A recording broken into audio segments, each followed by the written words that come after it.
They thought she'd be scared. A black woman alone in a parking lot, cornered by two aggressive officers. No backup. No witnesses. At least, that's what they thought. But what they didn't know was that the quiet dog sitting in her back seat had once served in the deadliest combat zones in the world. He wasn't just a pet. He was a soldier. And this time, he was ready to fight for her. This isn't a made-up story or a viral hoax. It's a moment that captures the uncomfortable truth about what happens when power, prejudice, and assumption collide in broad daylight. One woman, one dog, and one moment of terrifying confrontation became a story that shook an entire community and reminded us all that sometimes protection doesn't come in the form of sirens or badges, but in the form of loyalty, training, and unspoken understanding.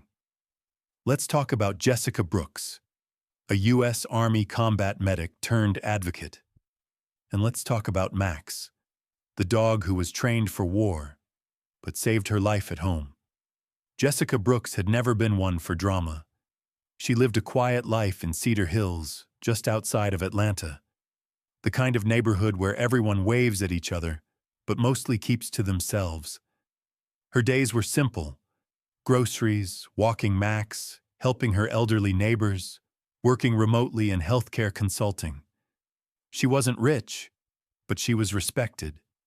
A homeowner, a veteran, a proud black woman who didn't need much. Just peace. That peace was shattered one Sunday afternoon. She'd gone out to pick up groceries for her neighbor, Ms. Delaney, a sweet 82-year-old woman who'd been like a grandmother to her.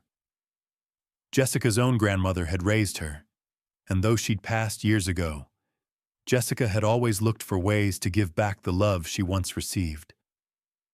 That day, she picked up bananas, almond milk, heart medication, and some of Ms. Delaney's favorite lemon cookies. Jessica packed the groceries carefully into the back of her SUV.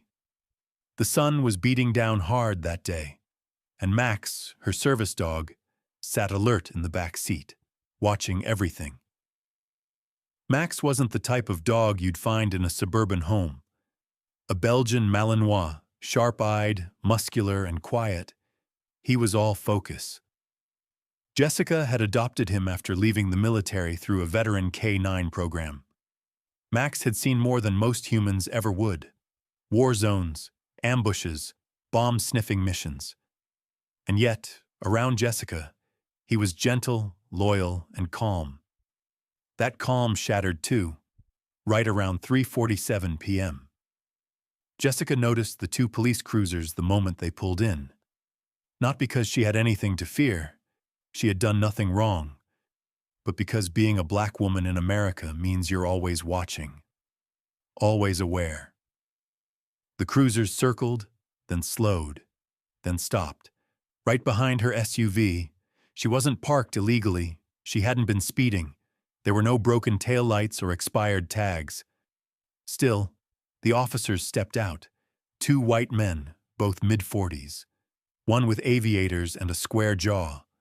The other with the kind of resting face that looked perpetually irritated. They didn't approach like they were offering help.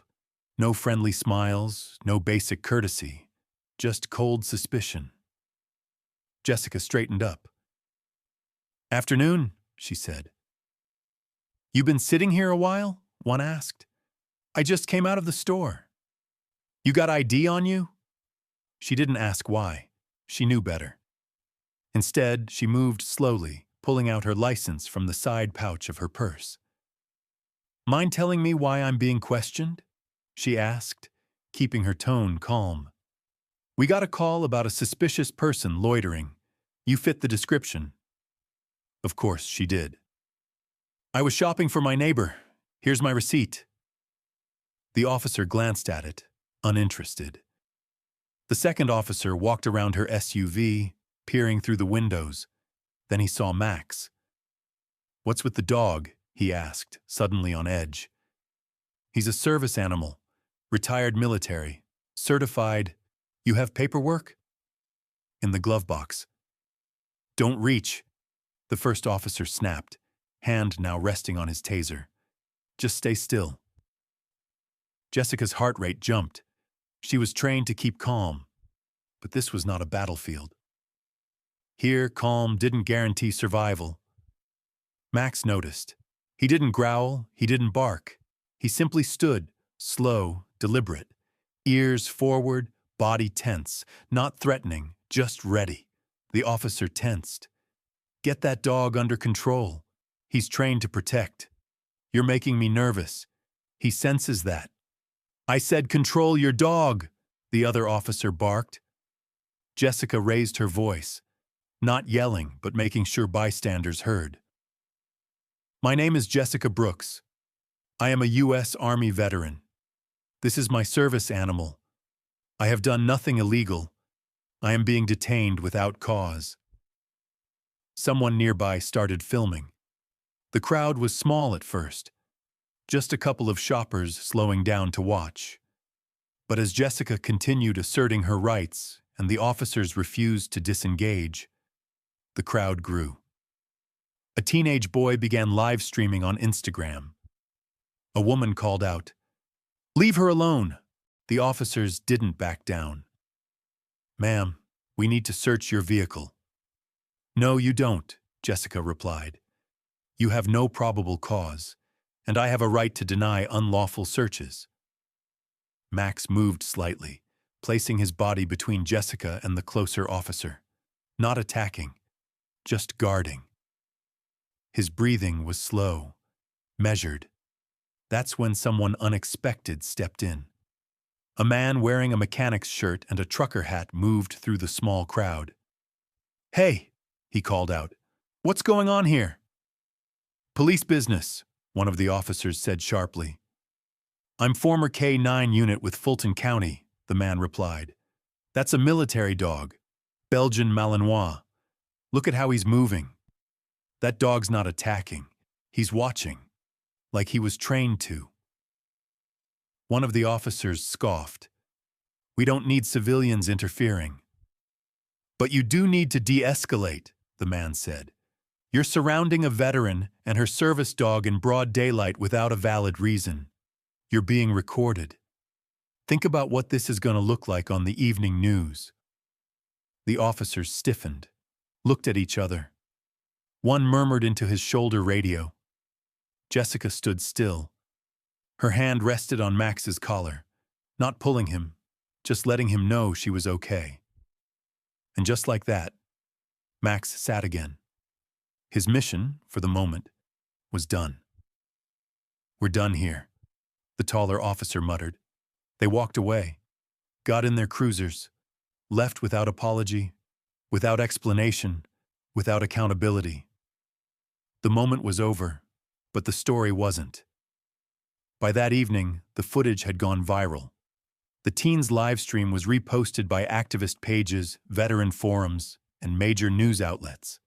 The headlines read, "Black veteran harassed by police, service dog steps in." "Decorated Army medic cornered in grocery lot, dog prevents escalation. Trained for war, used for justice." Jessica was overwhelmed. She hadn't planned on being a symbol. She just wanted to get home and deliver groceries to Ms. Delaney. But the world had other plans. Within 48 hours, she was invited to speak on national news. Civil rights lawyers offered pro bono representation. The police department issued a vague press release about routine procedure and reviewing body cam footage. But the damage was done. Jessica didn't stay quiet. In her first televised interview, she said this, "That dog saved my life. Not because he attacked anyone, but because he didn't. He knew the difference between protection and provocation." Why didn't the officers? That quote went viral. Jessica took her platform seriously. She didn't just want views, she wanted change. She founded an organization, Valor Tales, that connected veterans with service dogs trained not just for support, but for silent protection. She pushed for legislation that would require de-escalation training focused on recognizing service animal behavior. And she called out the profiling that led to the stop in the first place. Max became a hero in his own right. Interviews, photos, even a children's book deal.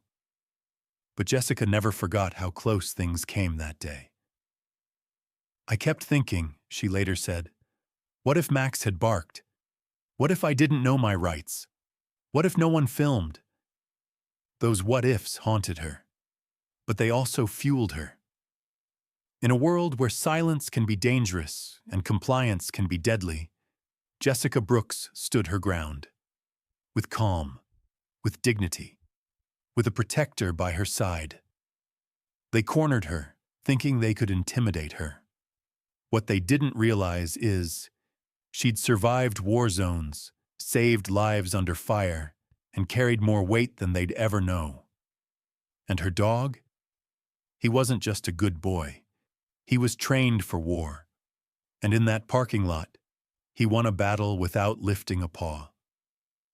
If this story inspired you, moved you, or made you think twice, hit that like button, share it with someone who needs to see it, and subscribe for more powerful real-life stories. Because here at Real Talk Stories, we don't just tell the news, we expose the truth.